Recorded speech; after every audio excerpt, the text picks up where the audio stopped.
Hi everyone, Jennifer Blevins-Smith with Integral Clinic Solutions, and you're watching my YouTube channel, Navigating the Business of Medicine.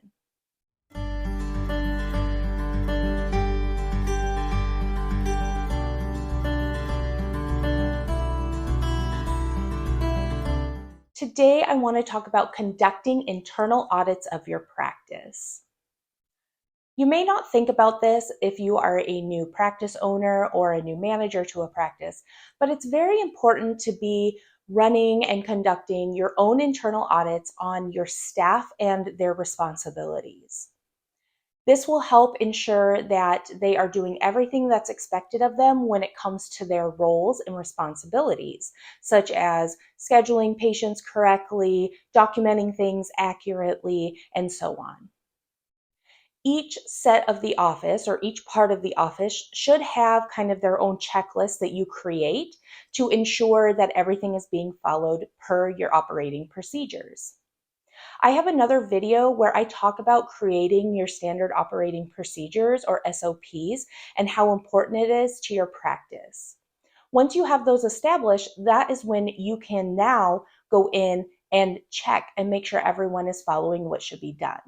I was a very hands-on office manager, administrator. So I was filling in for people when they needed to, backing up when I needed to, and that really helped me kind of keep a tone of how everything was operating in the practice itself. I never hesitated to jump in and help answer phones up front or schedule or hit the floor and do patient care because I'm a certified medical assistant, so I could. And then I had regular meetings with my billing staff with revenue cycle and my procurement for ordering. So it really helped me. So I didn't have to do as many scheduled audits as some people may have to do. It depends on your practice, how many staff are there, what you do and don't do as far as your role as the owner or practice manager. And it's one of those things that is going to be adaptable depending on your situation. Nonetheless, the point of this is that you should be doing it at least once a quarter, in my opinion. If you have more new staff in a certain area than others, or you're having some trouble in some areas and you're noticing some maybe red flags going on, then you would maybe want to do like an impromptu audit. But other than that, I feel like it's a really good opportunity to also see where maybe some people have some strengths or weaknesses that you can use in other parts of the practice for their strengths. And then the weaknesses you can take and say, okay, is this a training issue? Is this a knowledge issue? Is this just a person issue? And be able to decide what to do and how to handle it from there. Sometimes it could be an eye-opener for you as a practice owner or a manager that maybe you didn't train your staff to the way that they should, or you didn't communicate with them appropriately, and you need to do that. It's a very good checks and balances for yourself as an owner and or manager as well. The front office, like I said, you would want to be checking things such as how they're scheduling patients. When they're checking patients in, are they making sure that updated paperwork is getting signed and scanned in? Are they missing collecting any data that's really important, or checking the data to make sure that it's up to date for established patients? Are they collecting copays? Are they collecting patient account balances? Are they registering insurances accurately? Are they being friendly to your patients and visitors? Do they understand the workflow? Are they staying on time to keep the rest of the office on time? There's so many different areas here that need to be observed and thought about because the front desk really does set the tone for the rest of the office. It's where the revenue cycle starts. And it's one of those places where a lot of people, I think, take for granted it's being done correctly. But if it's not, it can affect everything so bad downstream. For the mid-office, things that you would want to look at, making sure things are getting documented accurately as far as injections, labs, vitals, making sure that units of measure are being documented accurately, that they're signing their names after things that are entered in the chart note, that they're documenting things in the chart note, like when they're talking to patients over the phone or through like a portal or some other kind of communication process. Are they billing for the portions that they are responsible for recording on like a super bill or in the billing information, such as injections and venipunctures, things like that? Are they staying on top of making sure that they're not using expired meds? Are they checking that? Is there a process set for that? Another thing, by doing the audits, you can identify where a better procedure or process workflow needs to be established instead of the one that's existing. Or maybe you missed that part and, ooh, we probably should put something into place here because this keeps getting missed, or this isn't being done correctly and we've never really talked about it. Maybe new things have started being offered at your practice, such as services, and those things haven't been discussed or established either. Is your back office making sure that they're washing their hands before they see patients? Are they following proper OSHA protocols with needles and not recapping sharps and taking them and walking around with them?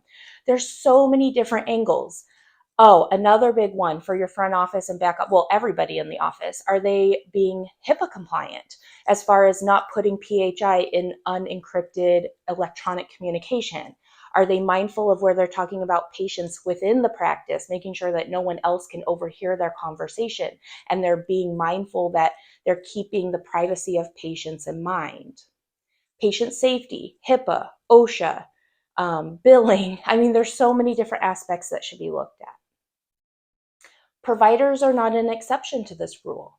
So are you making sure that providers are documenting thorough enough to support what they're billing? Are they making sure that they're putting the information that's needed in their HPIs, in their chief complaints? Are they monitoring the staff that they're responsible for in the back office closely? Are the supervising physicians watching over their mid-levels appropriately? That kind of thing is really important with providers too. No one is exempt from this. The billing, the revenue cycle staff, making sure that they're staying on top of the denied claims and fixing them and getting them out the door within a certain amount of time, that they're scrubbing the claims in a good amount of time before they're submitted to insurance and there's not a big delay there. I could go on and on for all of these positions, but you get the idea of what I'm talking about. This isn't an exhaustive list that I'm talking about by any means, but I'm trying to throw things out there, give you ideas so that you can put it together specific for your practice, your needs. If you have any questions about this or you're unfamiliar with it, I'd love to speak with you.